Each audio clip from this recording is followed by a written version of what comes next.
조합제 TV 시청자 여러분 안녕하십니까. 2019년 1월 12일 토요일 저녁 9시입니다. 문재인 정권의 외교를 보면은 대한민국을 국제적으로 고립시키는 외교를 하고 있습니다. 국익을 수호하는 외교를 해야 될 텐데 국익을 자해하는 외교를 하고 있습니다. 이게 더 심해지면 국가적 자살로 갑니다. 고립 외교, 자해 외교, 자살 외교. 도저히 이해할 수 없습니다. 이 세계 역사상 이런 외교를 하는 정권은 많지 않습니다. 그 유일하지 않을까 생각합니다. 자살하기 위해서 외교를 하면 되겠습니까? 그 이유는 뭡니까?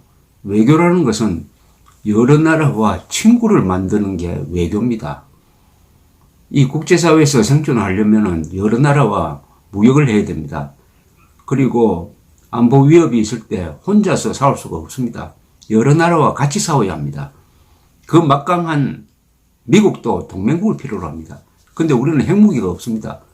주변국은 다 핵무기가 있는 나라로 둘러싸여 있거나 일본처럼 언제든지 핵무장할 수 있는 강대국으로 둘러싸여 있는 우리는 동맹국을 찾아서 동맹국과 관계를 돈독하게 하는 것이 국가 생존의 제일 중요한 일입니다. 그런데 문재인 정권이 하는 걸 좀 보십시오. 첫째, 반일 정책입니다. 반일 외교를 하고 있습니다. 반일 외교. 지금 한일 레이더 갈등, 그리고 일본 해군이 해군 깃발을 달고 관함식에 오는 것도 못 오게 하고, 그리고 1965년의 한일 국교 정상회를 할 때 합의했던 그 협정이 관례인데, 그 오랫동안 지켜왔던 관례를 부수는 판결이 나왔습니다. 이른바 배상 청구권, 징용자에 대한 개별적 배상 청구권을 인정하는 대부분의 판단이 나왔는데, 이건 사실은 국제사회에서 이 주장이 먹히기가 힘듭니다. 그러면은 이런 상권 분립이니까 이런 대법원 판결이 났다 하더라도 우리 정부는 얼마든지 외교적으로 그 충격을 완화시킬 수 있는 방법을 찾아야 되는데 오히려 더 악화시키고 있습니다. 그러면은 반일이 되면 그 결과는 어떻게 되느냐? 필연적으로 반미로 가게 되어 있습니다. 일본은 한국의 방어에 결정적인 위치에 있습니다. 일본에 있는 7개 미군 기지, 해외 공군 기지에 있는 수백 대의 항공기, 수십 척의 항공모함을 포함한 이 함정이 일단 유사시에 한국에 전개되어 있습니다. UN 전방사령부는 한국에 있지만 후방사령부는 일본에 있습니다. 거기에 있는 5만 4천 명의 미군은 주로 한국을 위해서 있는 것입니다. 그러면은 한일 관계가 좋아야죠. 한일 관계가 나쁘면은 한미 관계도 자동적으로 나빠집니다. 그러면 한미일 동맹 관계가 작동하지 않습니다. 그 손해는 고스란히 한국을 듣게 됩니다. 왜냐? 우리는 핵무기가 없으니까 독자적인 방어가 불가능합니다. 미국의 핵우산이 없으면 한국은 북한에 종속되든지 아니면 핵 개발을 해야 됩니다. 그리고 한미 간의 관계도 지금 방위비 협상 관계로 지금 아주 신경이 곤두서 있습니다. 미국이. 방위비 협상, 우리가 분담금이 9천억인데 미국은 1조 5천억까지 올려달라고 하다가 그걸 좀 깎았다고 그럽니다. 그럼 빨리 합의를 해야 되는 거 아닙니까? 주한미군이 있어야 6천억 달러의 수출도 가능한 거 아니겠습니까? 주한미군이 빠져버리면은 한국에 안심하고 투자할 외국 기업이 별로 없을 겁니다. 우리가 얼마든지 분담금을 더 많이 줘도 됩니다. 참고로 일본 정부는 일본에 주둔하는 미군 방위비 분담금으로 약 6조 우리나라 돈입니다. 6조 원을 쓰고 있습니다. 우리는 주한미군이 일본보다 훨씬 더 절실한데 그 6분의 1밖에 쓰지 않아요. 그런데도 그걸 올리지 않겠다고 지리한 지금 협상을 하니까 아마 트럼프가 벌컥 화를 낼 때 무슨 결과가 나올지 참 주한미군 철수 이야기가 본격적으로 날 가능성이 있습니다. 한일 관계, 한미 관계, 그리고 한중 관계도 별로 좋은 것 같지가 않아요. 중국이, 가만 요새 돌아가는 거 보면 중국이 문재인 정부를 아주 우습게 여기는 것 같습니다. 중시하지 않고 오히려 김정은과 더 밀착하는 것 같고, 중국이 한국을 별로로 본다 하면 그 이유는 이겁니다. 한미 관계가 나빠지면 중국은 한국을 우습게 봅니다. 한국 뒤에 막강한 미국이 있다고 생각하니까 한국을 우습게 볼 수 없는 거죠. 이런 가운데서 전직 외교관, 대사를 지내신 분들, 차관을 지내신 분들 이 9명이 오늘 아주 중요한 성명을 냈습니다. 김서구, 조원일, 이인호, 변성국, 이석조, 송종환, 정순석, 김춘경, 도영석 분들인데요. 러시아 대사를 하신 분도 있고, 베트남 대사를 하신 분도 있고, 파키스탄 대사, 그리고 통일부 차관 지내신 아주 이 원로 외교관들이 성명을 냈는데 이 성명을 소개를 해드리겠습니다. 이 자해 외교를 하고 있는 문재인 정권에 정말 고마울 정도의 충고가 담겨 있는 글입니다. 이 글을 대통령이나 강경화 장관이 읽어야 할 텐데 어쨌든 제가 대신 읽어드리겠습니다. 전통 우방국과의 위중한 외교 안보 현안을 시급히 해결해야 한다. 한미일 안보 협력 체제를 조속히 복원하라. 1. 주한미군 방위비 분담금 인상. 최근 전직 우리 외교장관이 언론과의 인터뷰에서 밝혔듯이 우리 정부는 미국과의 주한미군 방위비 협상에서 좀 더 융통성을 발휘하여 더 큰 기여를 함으로써 이에 상응하는 이상으로 미국으로부터 더 많은 긍정적인 효과를 이끌어내는 방안을 추진함이 현명한 방안으로 생각된다.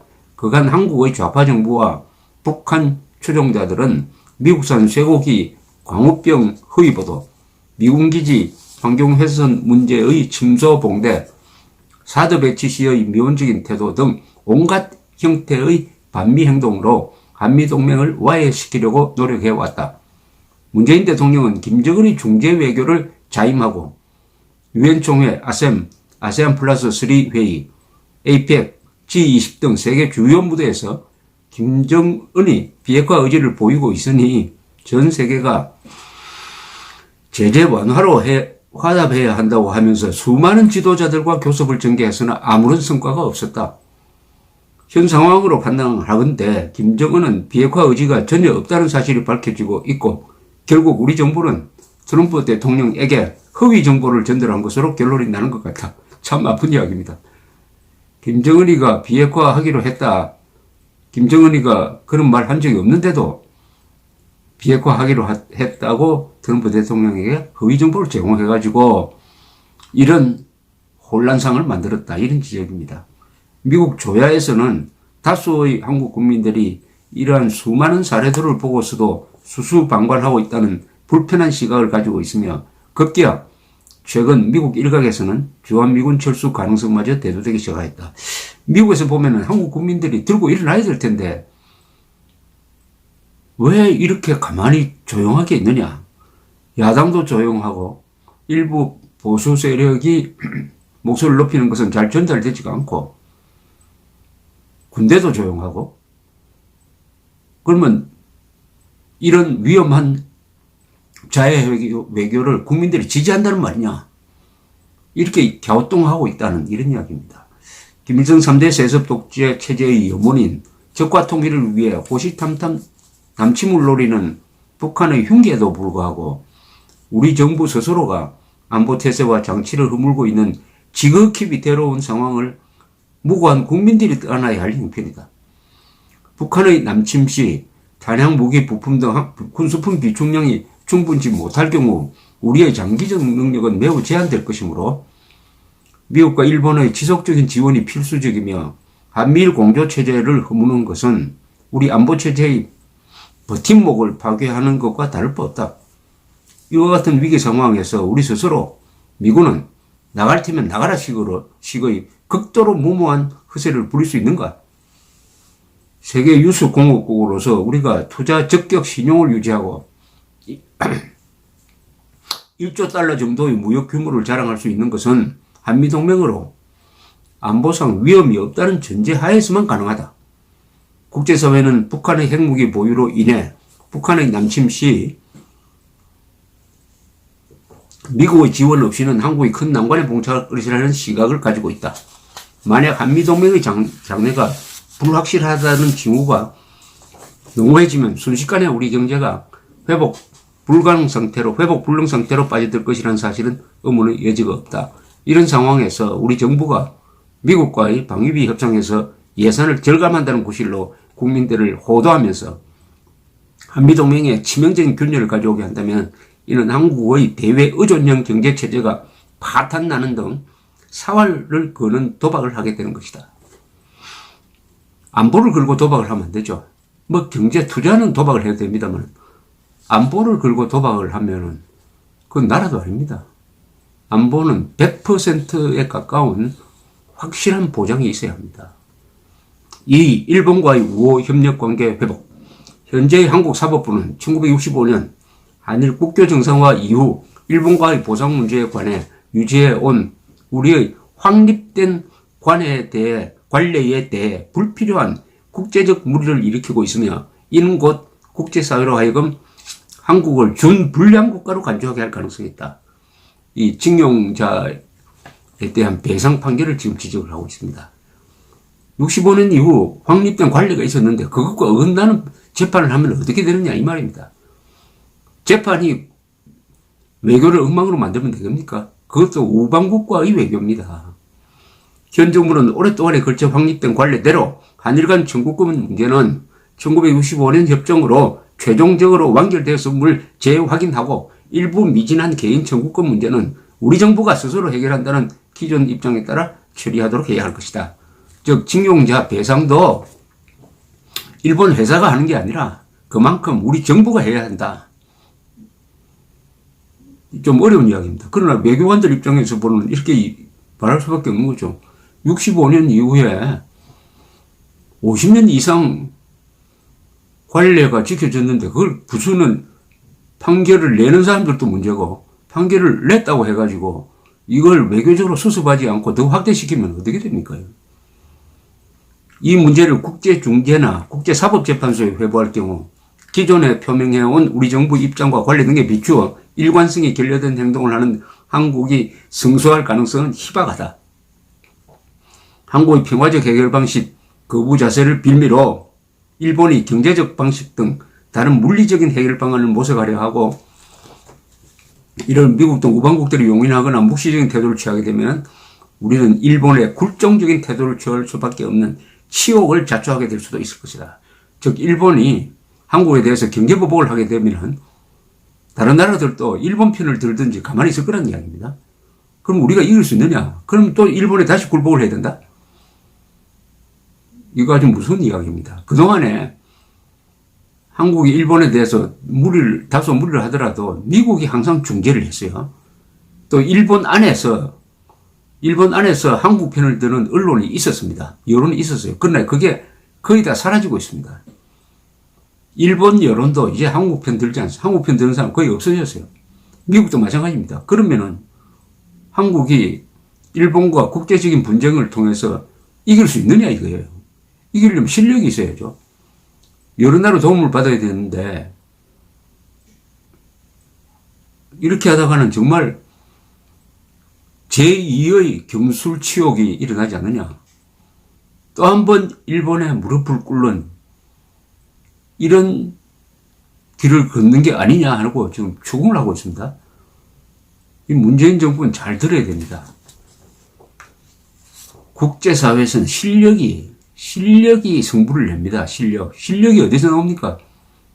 첫째는 국제적 협력 관계를 어느 나라가 더 많이 가지고 있느냐. 그 다음에는 군사력이 얼마냐. 그 다음에 경제력이죠. 세 부분에서 다 일본한테 우리가 밀리고 있는 거 아닙니까? 특히 고립 외교하고 자해 외교를 하니까 김정은 도움 받아서 이길 수가 있습니까? 일본하고 대결하는데 우리가 김정은 도움 받아서 이길 수 있겠습니까? 미국 도움을 받아야지. 전례 없는 한국의 외교 안보 위기 상황에서 우리 국정 책임자와 외교 안보 당국자들이 시급히 현실적인 수습책을 마련하기를 촉구하며 우리 국민들도 이러한 외교 안보 상황에 대한 위기감과 시급성을 절실히 느끼고 각성하여야 할 것이다. 공동참여, 서명 공동참여자 김서구, 조원일, 이인호, 변성국, 이석조, 송종환, 정순석, 김춘경, 도영석. 참 고마운 전문가들이 다 원로시고 연세가 70, 80대 되시는 이 외교관들의 고언을 대통령과 외교부 장관이 제발 경청해 주시기를 바랍니다. 감사합니다.